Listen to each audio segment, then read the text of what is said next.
Arabic translator quits and millionaire loses 3. 9B in a contract until the janitor's 6-year-old daughter reveals a truth that leaves him paralyzed.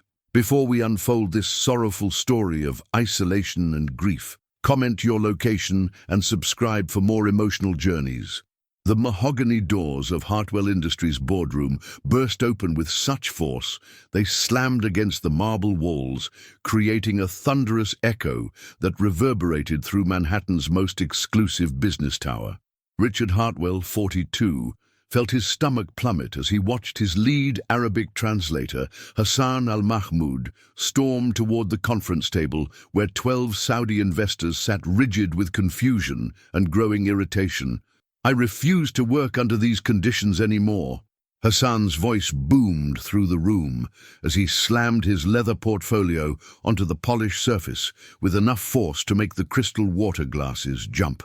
"Find yourself another translator, Mr. Hartwell. I'm done with your impossible demands, your constant second-guessing, and your complete lack of respect for my professional expertise." And Richard's jaw clenched so hard he could hear his teeth grinding as he watched 3 years of delicate negotiations crumble before his eyes like sand through his fingers. The Al-Rashid Group representatives exchanged worried glances, their traditional white thobes a stark contrast against the modern glass and steel of Manhattan's skyline stretching endlessly behind them. This wasn't just any business deal. This was the renewable energy contract that would either save his crumbling empire or destroy everything he'd painstakingly built since his devastating divorce 5 years ago. The divorce had cost him half his assets, his beloved Connecticut mansion, and worst of all, the respect of his teenage son Marcus, who'd chosen to live with his mother in California. Since then, Richard had thrown himself into work with the desperate intensity of a drowning man, alienating employees and partners alike with his obsessive need to control every detail. "Hassan, please reconsider." Richard's voice remained controlled despite his racing heart and the cold sweat breaking out across his forehead. "We're 48 hours away from signing the largest renewable energy contract in Middle Eastern history. $9 billion depends on this translation. Think about what this means, not just for my company, but for sustainable energy development across 6 countries. But Hassan was already at the door, his weathered face set with the determination of a man who'd finally reached his breaking point. "You should have thought about that before questioning every single word I spoke, demanding I repeat myself 3 times for every technical term, and treating me like an incompetent amateur instead of someone with 30 years of experience in international negotiations." The door slammed shut with a finality that seemed to suck all the oxygen from the room, leaving an uncomfortable silence that pressed down on everyone present like a heavy blanket. Richard could hear his own heartbeat pounding in his ears as the full weight of catastrophe settled on his shoulders. The eldest Saudi investor, Abdullah al-Rashid, a distinguished man in his 60s with silver threading through his carefully groomed beard, spoke rapidly in Arabic to his colleagues. Richard watched helplessly as their expressions grew increasingly concerned, their voices rising with what sounded unmistakably like frustration and disappointment. Without Hassan, he was completely cut off from the most important business negotiation of his life, reduced to a silent observer in his own boardroom. Richard's assistant, Jennifer Morrison, appeared at his side with panic clearly written across her usually composed features. Her normally perfect blonde hair was disheveled from running her fingers through it, and her voice trembled as she whispered urgently in his ear. "Sir, what do we do? The contract signing is scheduled for tomorrow morning at 9 a.m. sharp. I've already called every translation service in the city.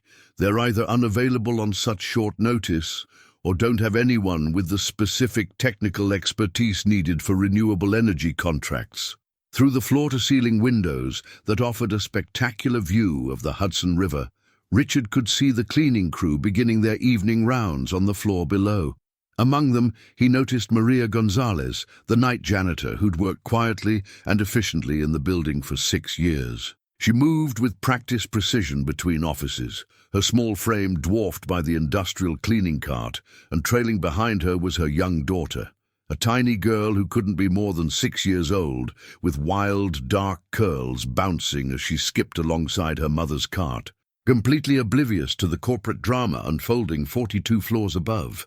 "We're finished," Richard whispered hoarsely, running both hands through his greying hair until it stood at odd angles.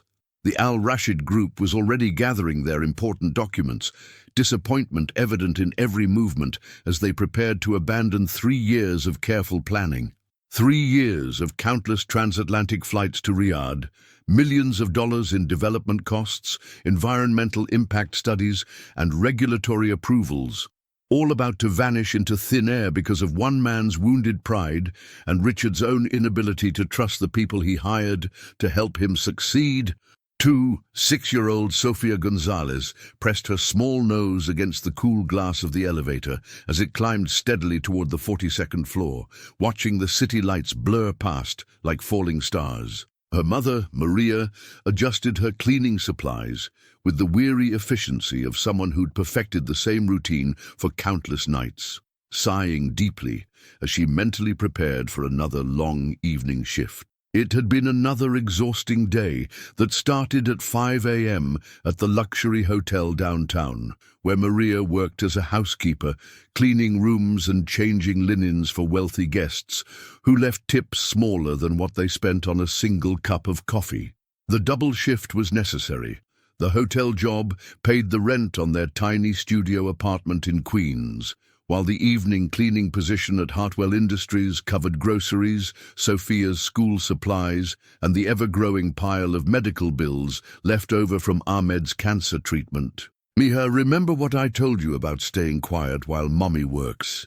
Maria said softly in Spanish, her voice carrying the accumulated fatigue of someone juggling 2 demanding jobs while raising a child alone. Then, almost without thinking, she switched to Arabic, the language her late husband Ahmed had taught her during their brief but passionate marriage in Morocco 7 years ago, back when the world had seemed full of possibility instead of endless struggle. Sophia nodded solemnly, understanding every word in both languages with the natural ease that only children possess. Her father had been gone for 2 years now, taken by the aggressive cancer that had ravaged his body, despite the treatments that had drained their savings. But his gift of language lived on in his daughter's quick mind and eager heart. The elevator doors opened with a soft chime to reveal chaos in the executive wing of Hartwell Industries. Sophia's dark eyes widened as she took in the scene, men in pristine white robes gesturing frantically with obvious distress, while a tall man in an expensive charcoal suit paced back and forth like a caged animal, his face flushed red with what looked like a mixture of anger and desperation. The voices mixed together in a cacophony of languages, rapid Arabic, frustrated English, and something that sounded like barely controlled panic in every tongue. Sophia had heard these tones before in the hospital waiting rooms, where she'd spent so many hours during her father's illness, the sound adults made when something very important was going terribly wrong. Maria quickly pushed her cart toward the far end of the hallway, her head down and shoulders hunched as she tried to avoid the commotion. She'd learned over 6 years of night shift work that the best way to keep her job was to remain invisible, to clean efficiently around whatever dramas the wealthy executives brought to their glass towers. But Sophia's naturally curious nature, inherited from her father who had loved to solve puzzles and mysteries, got the better of her careful upbringing. She'd heard that angry voice before. It belonged to the tall man who sometimes yelled at her mother when the offices weren't cleaned to his exacting standards.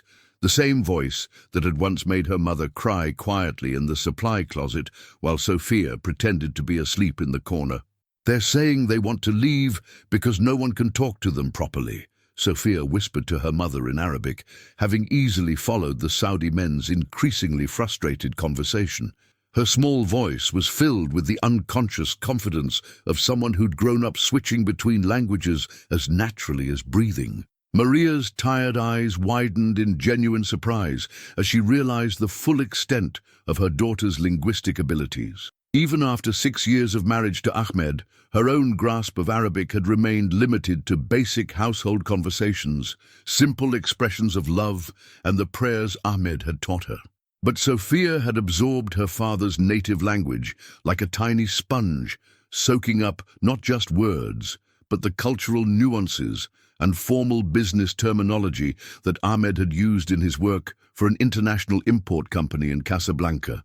Through the glass doors of the boardroom, they could see Richard Hartwell sitting with his head buried in his hands, like a man watching his world collapse, while the Saudi investors continued their heated discussion with increasing urgency. His assistant was frantically making phone call after phone call, desperation evident in every gesture, as she tried to locate a qualified translator willing to work on such impossibly short notice. Sophia tugged gently at her mother's worn uniform sleeve, her expression serious beyond her years. "Mama, the nice man looks very sad, like you did when the hospital people said Papa couldn't come home anymore. The men in white clothes are saying they have to go back to their country tomorrow because no one here can help them understand the important papers about building things that make electricity from the sun and wind." 03. Richard's phone had been ringing non-stop for 45 minutes, each call ending with the same devastating result. Every translation service in New York City was either booked solid for the next 2 weeks, couldn't provide someone with the specific technical expertise needed for complex renewable energy contracts, or was demanding fees so astronomical that even Richard's desperate situation couldn't justify the expense. His hands shook slightly as he scrolled through his contacts, calling in favors from business associates, university professors, even the cultural attaché at the United Nations. Nothing. It was as if the entire Arabic-speaking population of Manhattan had simultaneously vanished into thin air, leaving him stranded on the precipice of financial ruin.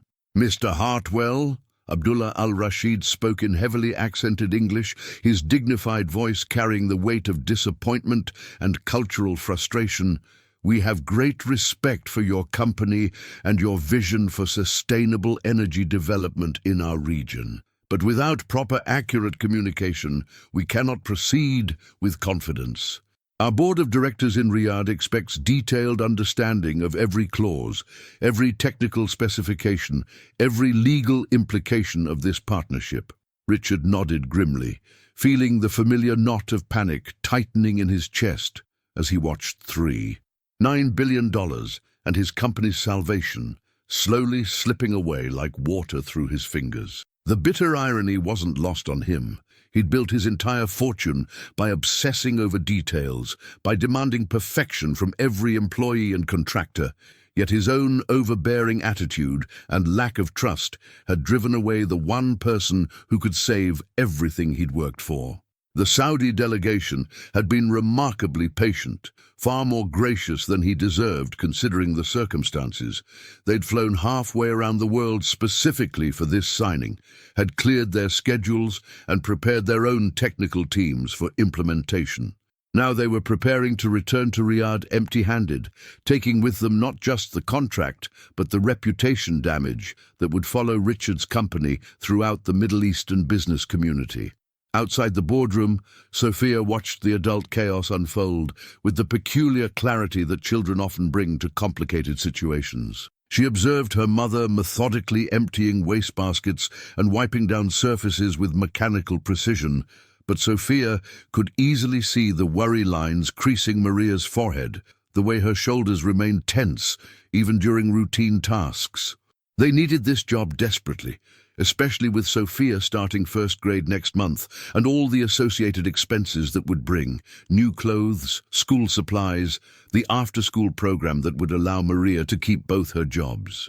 The studio apartment rent had already increased twice this year, and the medical bills from Ahmed's treatment continued arriving sporadically, like painful reminders of everything they'd lost. "Mama," Sophia whispered urgently, tugging at her mother's sleeve, "what if I could help the sad man and the men in white clothes talk to each other properly? I understand everything they're saying, and I know all the words Papa taught me about business and building things." Maria nearly dropped the heavy trash bag she was holding, her face immediately flushing with a mixture of pride and terror. "Mija, what are you saying? These are very important business people discussing things worth more money than we could ever imagine. Children don't belong in their meetings, especially not little girls whose mothers clean their offices." But Sophia had already made up her mind with the decisive determination that had characterized her personality since she was old enough to walk. She'd been watching her mother clean these pristine offices for 2 years now, ever since the daycare center had started allowing children to accompany parents on evening shifts as a cost-saving measure for struggling families. She'd seen how hard her mother worked, scrubbing and polishing until her hands were raw, how tired she looked after splitting 16-hour days between 2 physically demanding jobs. Sophia had also noticed how the important men in expensive suits barely acknowledged her mother's existence, treating her like part of the furniture rather than a human being deserving of basic courtesy and respect. The men in white clothes are saying the contract is very good and fair, but they need someone to explain the difficult words about solar panels and wind machines and how the American laws work differently from their country's laws, Sophia said with quiet confidence, her dark eyes bright with intelligence. "Papa Ahmed taught me all about business words when he worked at the import company in Morocco. Remember? He used to practice his presentations with me and said I was the smartest little translator he'd ever met." 4. At exactly 8:47 p.m., Richard Hartwell's world shifted on its axis in a way that would forever divide his life into before and after. He was staring at his phone screen, mentally calculating the catastrophic financial implications of this failed deal. The layoffs he'd have to authorize, the expansion projects that would be cancelled, the investors who would abandon ship, when a small, clear voice cut through his spiral of despair like a beam of sunlight through storm clouds. "Excuse me, sir. I think I can help you talk to those men who are upset." Richard looked up from his phone to see quite possibly the most unexpected sight in the history of Hartwell Industries boardroom meetings. Sofia Gonzalez stood barely 3 feet tall in the doorway, her wild, dark curls framing a face so serious and determined it seemed almost incongruous with her bright pink Frozen-themed t-shirt, denim overalls, and light-up sneakers that blinked with each step. Behind her, Maria hovered in the hallway like a deer caught in headlights, clearly mortified by her daughter's unprecedented boldness. Her cleaning cart remained abandoned by the elevator as she wrung her hands nervously, torn between grabbing Sophia and running away, and the growing realization that her 6-year-old daughter had just interrupted a meeting involving more money than their family would see in several lifetimes. "I'm so sorry, Mr. Hartwell," Maria began in heavily accented English, her voice shaking with embarrassment as she reached desperately for Sophia's small hand. "She didn't mean to interrupt your very important meeting with these distinguished gentlemen. Come quickly, Mija. We need to finish our work and go home before we cause any more trouble." But Sophia stood her ground with the unwavering confidence of someone who'd inherited her father's diplomatic instincts and her mother's stubborn determination. She looked directly at Richard with those impossibly mature brown eyes and spoke with a clarity that cut straight to the heart of his problem. "The men in white clothes aren't really angry at you, Mr. Hartwell. They're frustrated and worried because they think you don't trust them enough to have honest conversations." The man with the beard who was translating before, he left because he was tired of you asking him to explain the same things over and over like you thought he was lying or making mistakes on purpose. Died. The boardroom fell into absolute silence, the kind of quiet that happens when everyone present realizes they're witnessing something extraordinary. Even the Saudi investors stopped their urgent discussions to stare at this unexpected interruption, their expressions shifting from confusion to curiosity as they processed what had just happened. Richard felt a complicated mix of emotions washing over him: irritation at the interruption, embarrassment at being lectured by a child, and underneath it all, a growing sense of wonder at how this tiny person had managed to cut through hours of confusion and identify the exact problem that had been eating away at his business relationships for years. "Sweetheart," Richard said, forcing his voice to remain patient despite the chaos swirling around him. "This is a very complicated business meeting about things that adults spend many years in school learning to understand. These men and I are discussing technical specifications for solar energy systems, international law, and financial contracts worth billions of dollars. Why don't you go help your mother finish her work so you can get home to bed?" Sophia's expression didn't waver for even a second. Instead, she turned toward Abdullah al-Rashid with the poise of a seasoned diplomat and spoke in fluid, perfect Arabic that flowed like music through the tense boardroom air. "Respected sir, please don't leave yet because of this confusion. This man has worked very hard for 3 years to create something beautiful and important for your country, something that will bring clean energy to help children and families have better lives. He's not trying to be disrespectful. He's just scared of making mistakes because this project means everything to him. Just like taking care of my mother means everything to me." The reaction was immediate and absolutely dramatic. Abdullah's distinguished eyebrows shot up in amazement, and he leaned forward in his chair, as if he couldn't quite believe what he was hearing. The other Saudi investors began murmuring among themselves in rapid Arabic, their voices filled with wonder and growing interest. Abdullah responded to Sophia in Arabic, his tone gentle, but clearly testing her language abilities with increasingly complex vocabulary and cultural references. Sophia listened with the intense concentration of someone who understood that this moment would change everything, then replied with confidence that made every adult in the room question their assumptions about what children were capable of understanding. "He says they've been very impressed with your company's solar panel designs and the environmental impact studies you provided," Sophia translated, looking back at Richard with those serious brown eyes. "But they need someone who can explain how the maintenance contracts will work under American law versus Saudi Arabian law, and how the training programs for their workers will be structured. They're not trying to be difficult or demanding. They just want to make sure their people back home understand everything perfectly so no one gets confused or makes mistakes later." "05. My God," Richard whispered, his voice barely audible as the full implications of what had just happened began to sink in. "Who taught you to speak Arabic with such incredible fluency and precision? That wasn't just conversational Arabic.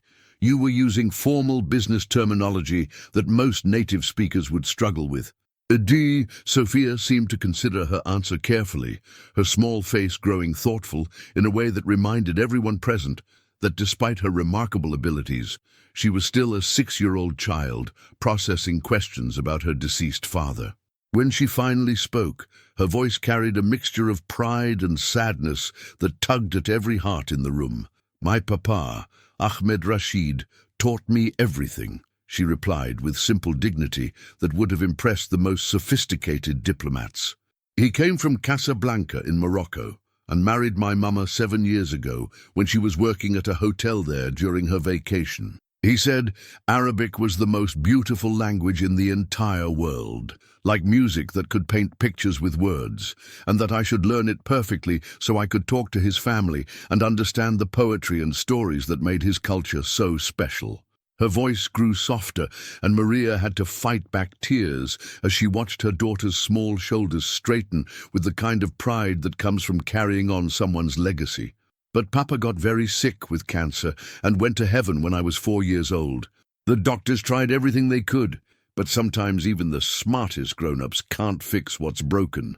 Maria's eyes filled with tears as she remembered those final months when Ahmed, weak from chemotherapy but determined to leave his daughter with gifts that couldn't be taken away, had spent every moment of his remaining strength teaching Sophia not just the language but the cultural nuances, business terminology, and diplomatic grace that had made him successful in international trade. Abdullah al-Rashid leaned forward with an expression that had transformed completely from skepticism to genuine wonder and growing respect. He began speaking directly to Sophia in rapid, formal Arabic, the kind used in high-level business negotiations, testing her knowledge of technical terms, cultural protocols, and complex grammatical structures that would challenge even experienced translators. Sophia responded without hesitation, her small voice carrying the confidence and cultural awareness that her father had spent countless hours instilling in her.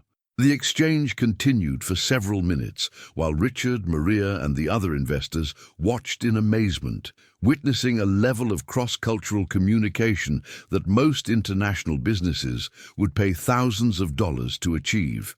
Mr. Al-Rashid says I remind him of his own granddaughter back in Riyadh, who is also 7 years old and loves to learn new languages, Sophia translated when the conversation paused. But he says she's not nearly as good with business words as I am. He wants to know if you're really truly serious about the solar panel project for helping their cities become cleaner and better for children to grow up in, or if this is just about making money for yourself. Richard felt something fundamental shift inside his chest, a recognition that this tiny girl had just asked the most important question of his entire career, the question that cut through all the legal documents and financial projections to the heart of what really mattered. The boardroom remained silent as everyone waited for his response. "Tell him," Richard said slowly, kneeling down so he could look directly into Sophia's eyes at her level, "that this project means more to me than just making money. It means the chance to help create clean energy that will make the air cleaner and the world better for children like you, not just in America but all over the world. Tell him that after my own son stopped talking to me because I was always too busy with work to be a real father, I realized that the most important business we can do is building a world that children will be proud to inherit." Adim. Sophia studied his face with the intensity of someone far beyond her years, seeming to weigh not just his words, but the sincerity behind them. Her dark eyes searched his expression for any sign of deception or manipulation, using instincts her father had taught her about reading people's true intentions. Then she turned back to Abdullah and spoke in Arabic with a passion and conviction that surprised everyone in the room, her small hands gesturing expressively as she conveyed not just Richard's words, but somehow managed to translate the emotion and genuine commitment behind them. Whatever she said caused Abdullah to smile for the first time since entering the boardroom, his weathered face lighting up with an expression of satisfaction and growing trust. The next 4 hours transformed Richard Hartwell's understanding of both international business and the profound wisdom that children could bring to adult problems. Sophia had been provided with a stack of law books to boost her height at the conference table, and she translated with the precision of a seasoned professional, while occasionally asking for clarification on technical terms that would challenge most college graduates. Her questions revealed an intuitive understanding of both American business culture and Saudi Arabian social customs that impressed even Abdullah's most experienced advisors. When Richard explained the 20-year warranty structure for the solar panels, Sophia didn't just translate the words. She asked why the warranty was structured that way, and then explained to the Saudi delegation the reasoning behind American business practices in terms they could easily relate to their own commercial experiences. "They want to know about the maintenance training program for their engineers," Sophia explained, her small hands folded professionally as she spoke. "Mr. Al-Rashid is concerned because the desert sand in their region might cause different problems than the equipment faces in other countries, and he wants to make sure their people will know how to handle those special challenges." Richard found himself explaining complex technical details to a 6-year-old girl who then conveyed them to billionaire investors with perfect accuracy. But more remarkably, Sophia began offering suggestions that showed an understanding of human nature that most adults never developed. "Why don't you tell them that you'll send American engineers to Saudi Arabia to train their people for free for the first 2 years?" she suggested during a brief break, looking up at Richard with those serious dark eyes. "And maybe their engineers could come to America too, so both countries learn from each other." Papa Ahmed always said, the best business happens when everybody teaches everybody else something new. The suggestion was brilliant in its simplicity, addressing the Saudi concerns about technical support while creating the kind of cultural exchange that would strengthen the business relationship for decades. Abdullah's face lit up when Sophia presented the idea, and he immediately began discussing implementation details with his colleagues. As the evening stretched toward midnight, the framework for the largest renewable energy deal in Middle Eastern history took shape around Sophia's patient translation work. Contract terms were refined, technical specifications were clarified, and cultural concerns were addressed with a sensitivity that had been completely missing from previous negotiations. By 11:45 p.m., when Maria had finished cleaning every office on the 42nd floor twice over, the Saudi delegation was preparing to leave with smiles of satisfaction and handshakes that promised a successful signing ceremony the following morning. Abdullah al-Rashid spoke privately with Sophia in Arabic for several minutes, then asked her to translate his final words to Richard.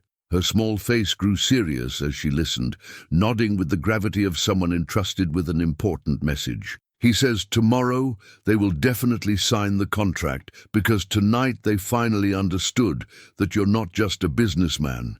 You're a father who wants to build something good for children everywhere. Sophia translated, yawning as exhaustion finally began to show despite her determined efforts to stay alert. But first, before the signing ceremony, he wants to meet with you alone, to discuss something very important about families and what really matters when people do business together. As Maria gathered her cleaning supplies with hands that trembled slightly from fatigue and amazement at what her daughter had accomplished, Richard watched Sophia lean against her mother's side. For the first time in hours, she looked like the tired 6-year-old she actually was, rather than the miraculous translator who'd saved his entire empire from collapse.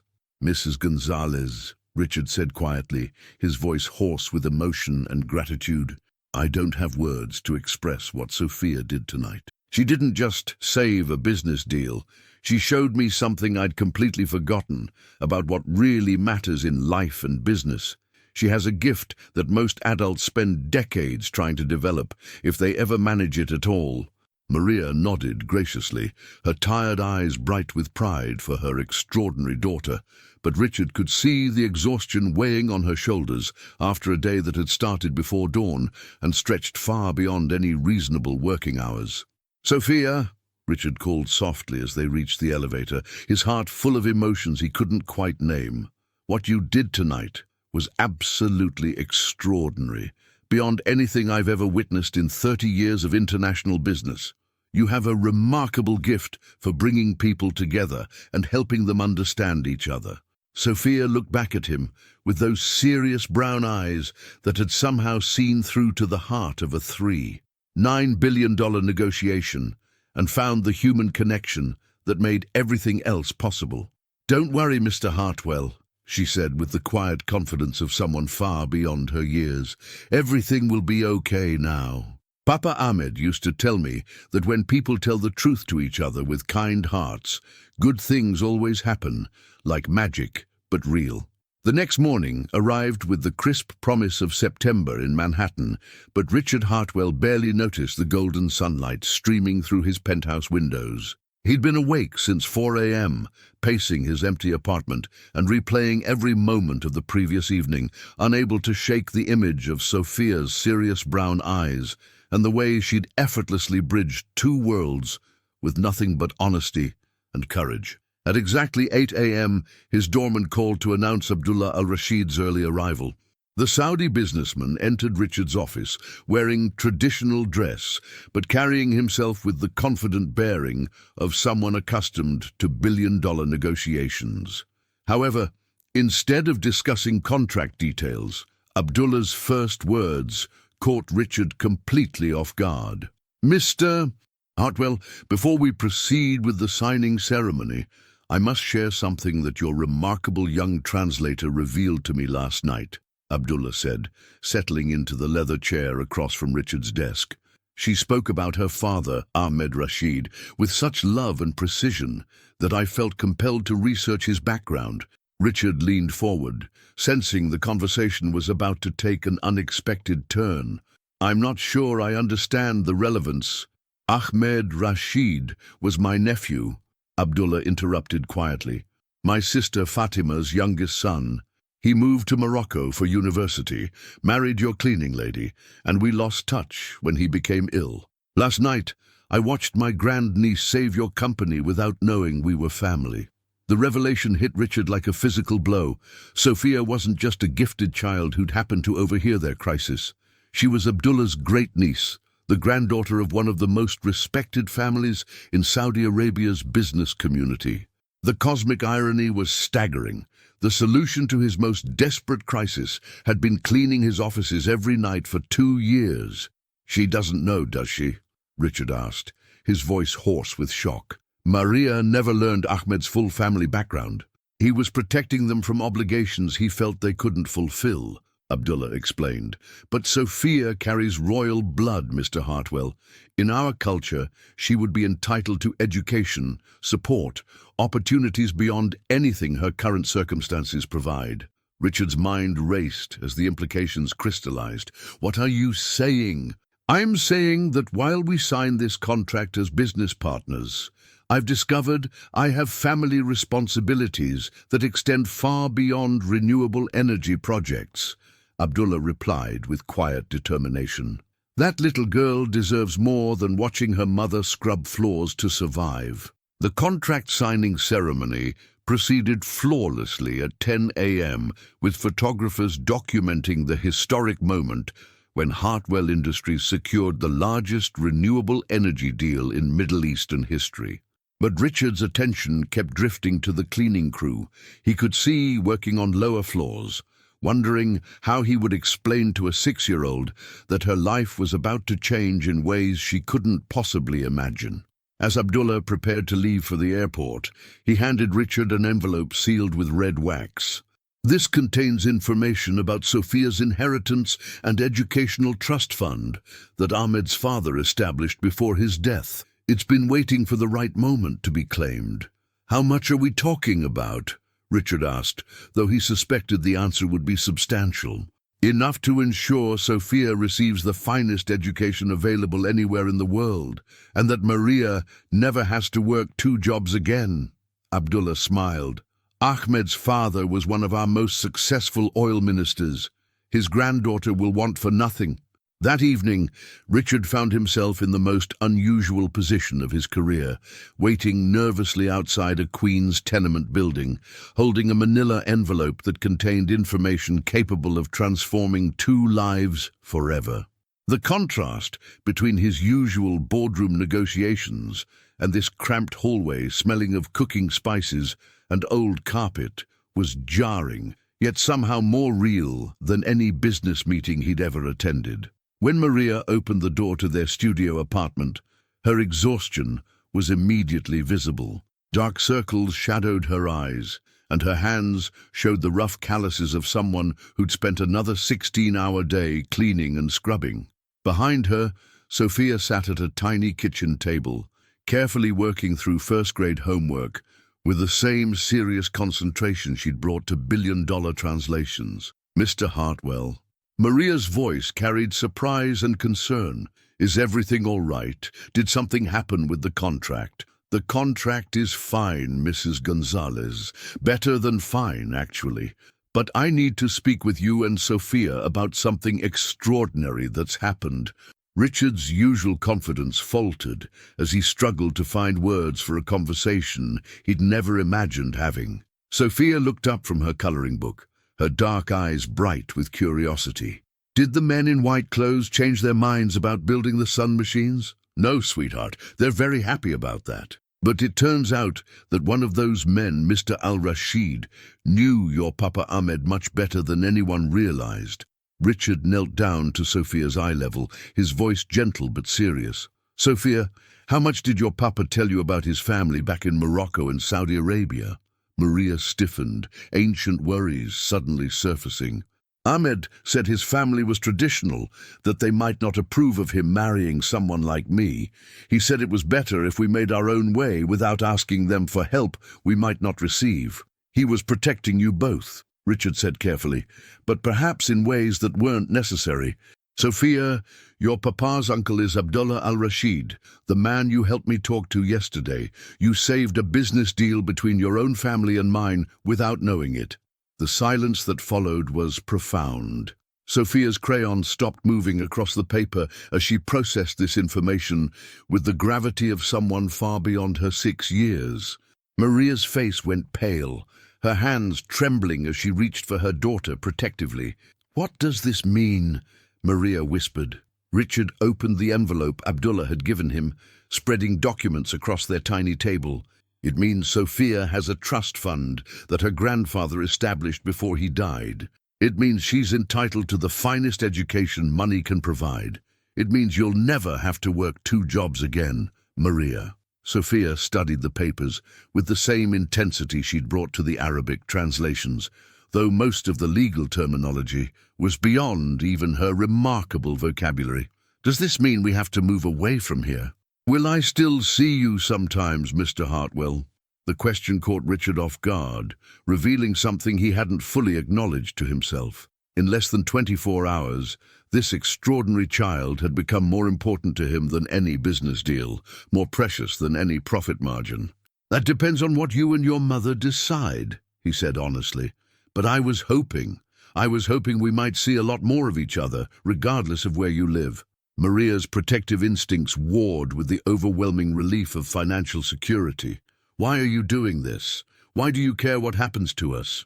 Richard looked at Sophia, then back at Maria, searching for words to explain feelings he was only beginning to understand himself. "Because in one evening, your daughter showed me something I'd forgotten. That the most important things in life aren't contracts or money. They're connections between people who care about each other." 3 weeks later, Richard stood in the most exclusive private school in Manhattan, watching Sophia confidently introduce herself to classmates whose parents owned international corporations and government positions. She wore a crisp navy uniform that transformed her from the cleaning lady's daughter into someone who belonged among New York's educational elite. Yet her warm smile and genuine curiosity remained unchanged. The Pemberton Academy had initially been skeptical about accepting a mid-semester transfer student from public school, but Sophia's entrance examinations had shattered every assumption about her academic preparation. She tested at a 10th grade level in languages, 8th grade in mathematics, and displayed cultural awareness that impressed even their most experienced international faculty. "She's remarkable," Dr. Elizabeth Warren, the headmistress, told Richard as they observed Sophia seamlessly switching between English, Spanish, and Arabic while helping other children with their language assignments. "I've never seen a 6-year-old with such natural diplomatic instincts. She's already mediating playground disputes between children who don't share common languages." Richard smiled, feeling a pride that surprised him with its intensity. "She has that gift for bringing people together. I've seen her do it with adults in the most high-pressure situations imaginable." The transformation in Sophia's circumstances had been swift but carefully managed. Abdullah had arranged for the trust fund to be administered through Richard's company, ensuring that Maria maintained full custody while gaining access to resources that would have seemed impossible just weeks earlier. They'd moved to a beautiful 2-bedroom apartment on the Upper West Side, close enough to Sophia's school for easy transportation, but far enough from Richard's world to maintain appropriate boundaries. Yet those boundaries were becoming increasingly difficult to maintain. Richard found himself looking forward to their weekly dinners with an anticipation that had nothing to do with business and everything to do with Sophia's infectious laughter and Maria's gradual trust in his genuine intentions. "Mr. Hartwell," Sophia called out, running toward him across the playground with her backpack bouncing against her small frame. "Guess what? Mrs. Patterson says I can help teach Arabic to the older students who are learning international business, just like I helped you and Uncle Abdullah. B. The casual way she'd started referring to Abdullah as uncle revealed how naturally Sophia adapted to expanding family connections. Video calls with relatives in Riyadh had become weekly events, with Abdullah's own grandchildren competing to practice their English with their newly discovered American cousin. "That's wonderful, sweetheart," Richard said, automatically reaching out to fix her slightly crooked uniform tie. The gesture felt natural now, paternal in a way that both thrilled and terrified him. Maria approached from the parent pickup area, her appearance as transformed as their circumstances.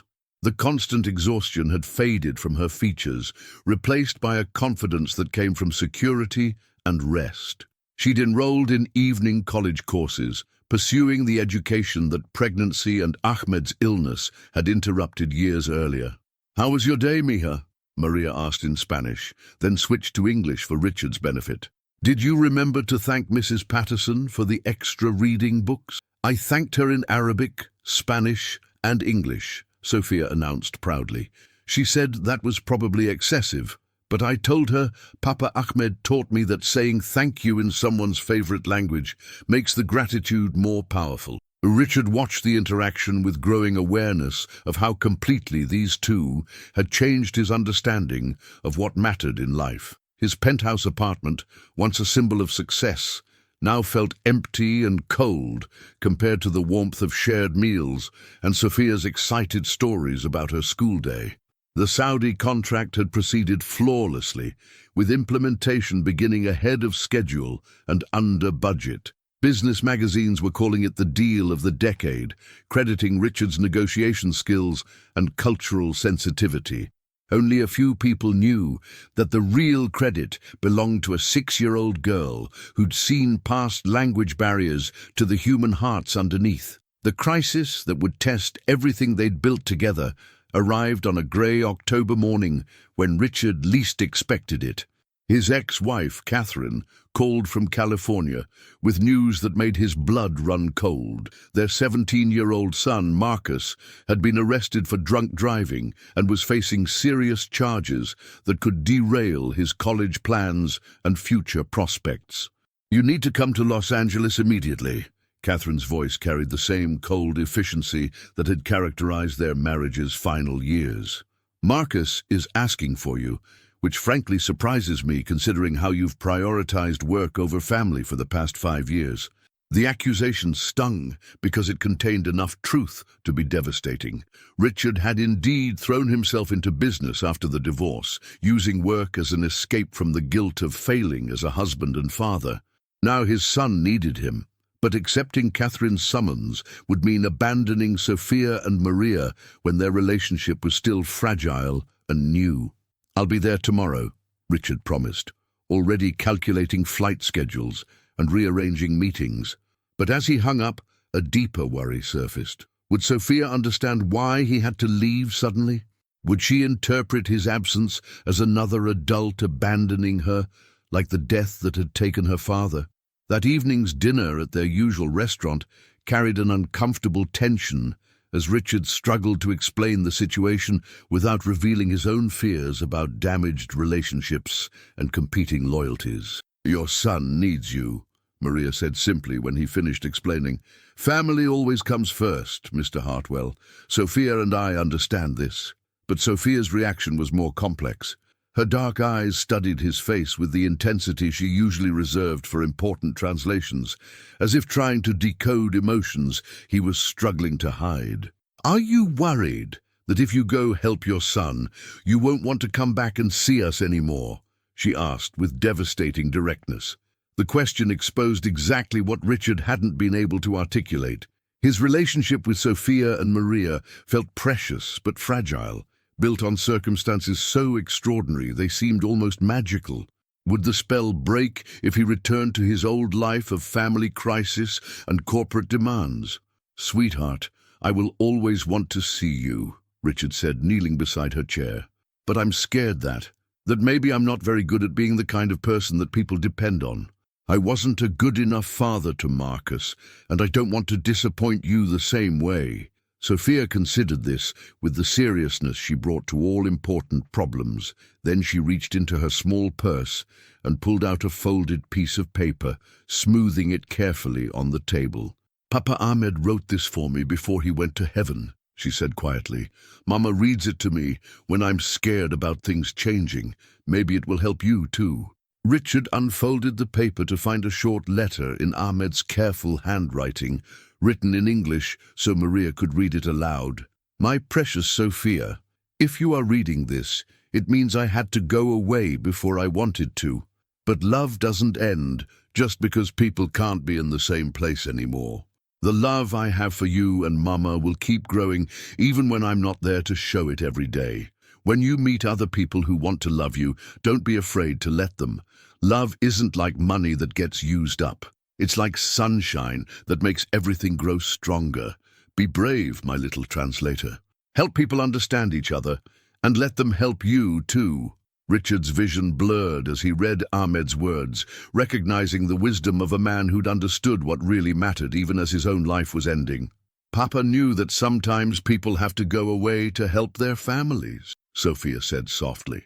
"But he also knew that real love finds ways to stay connected even across big distances." The week Richard spent in Los Angeles dealing with Marcus's legal troubles became an unexpected journey of reconciliation and growth that transformed his understanding of fatherhood. His son, initially sullen and defensive, gradually opened up about feeling abandoned and forgotten during the years following the divorce. "You sent money, Dad, but you never sent yourself," Marcus said during one of their long conversations in the lawyer's waiting room. "I know you were building your business empire, but I needed my father, not financial support." The words were painful but necessary, forcing Richard to confront the ways he'd used work as an escape from the messy complications of human relationships. Yet this time, instead of retreating into professional obligations, he found himself thinking constantly about Sophia's wisdom and the letter from her father that had given him permission to believe in love that transcended physical presence. Daily video calls with Sophia became the bright spot in each difficult day. She would appear on his phone screen in her school uniform, chattering excitedly about her classes while carefully not asking when he was coming home, a sensitivity that revealed her own fears about abandonment despite her brave exterior. "How is your son feeling today?" she would ask with genuine concern that amazed the adults around her. "Is he scared about the judge meeting? When I was scared about starting big school, Mama told me that sometimes when we make mistakes, it's because we need to learn something important about being stronger." Richard shared these conversations with Marcus, who was initially skeptical about his father's relationship with a 6-year-old translator, but gradually became intrigued by Sophia's perspective on complex problems. "She sounds pretty wise for a little kid," Marcus admitted after hearing about Sophia's advice regarding responsibility and consequences. "Maybe I could meet her sometime, if she wouldn't mind having a messed-up older brother figure."